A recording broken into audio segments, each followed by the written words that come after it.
हम लोगों ने यूपी में इंटर करते ही उनकी स्किल मैपिंग करवाई थी।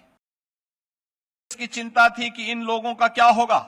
देश की अर्थव्यवस्था को एक बूस्ट दिया और उत्तर प्रदेश मंत्री मोदी जी के भारत की अर्थव्यवस्था को $5 ट्रिलियन की अर्थव्यवस्था बनाने के अभियान में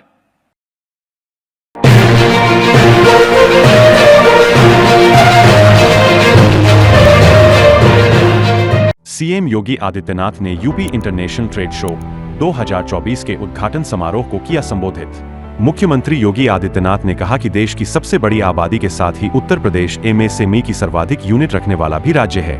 एक सर्वे के अनुसार यूपी के 75 जनपदों में 96 लाख एमएसएमई यूनिट है। कृषि के बाद यूपी में यह सर्वाधिक रोजगार सृजन करने वाला क्षेत्र है। मुख्यमंत्री योगी आदित्यनाथ ने बुधवार को यूपी इंटरनेशनल ट्रेड शो 2024 के शुभारंभ समारोह को संबोधित किया। सीएम योगी ने कार्यक्रम के मुख्य अतिथि देश के उपराष्ट्रपति जगदीप धनखड़ का स्वागत किया और ट्रेड शो में विभिन्न स्टॉल का अवलोकन भी किया। सीएम योगी ने कहा कि सैकड़ों वर्ष से अलग अलग क्षेत्रों में यूपी के अंदर रोजगार सृजन के लिए हस्तशिल्पियों, कारीगरों ने इन्हें बढ़ाने में योगदान दिया था, लेकिन आजादी के बाद उचित प्रोत्साहन के अभाव व समय पर तकनीक न मिलने से वे बंदी के कगार पर पहुंच चुके। 2017 में उत्तर प्रदेश में हमारी सरकार आई तो पीएम मोदी के नेतृत्व मार्गदर्शन में आत्मनिर्भर भारत की परिकल्पना को साकार करने के विजन को धरातल पर उतारने के लिए अनेक कार्यक्रमों को आगे बढ़ाया गया। सीएम ने कहा कि कोरोना के दौरान यूपी के श्रमिक अलग अलग राज्यों में कार्य कर रहे थे। उनके सामने आजीविका का भीषण संकट खड़ा हुआ था। इन्हें लेकर देश चिंतित था, लेकिन मैं निश्चिंत था कि यूपी में इतना पोटेंशियल है कि 40 लाख नहीं 4 करोड़ लोग भी आएंगे तो यूपी इन्हें जगह देगा।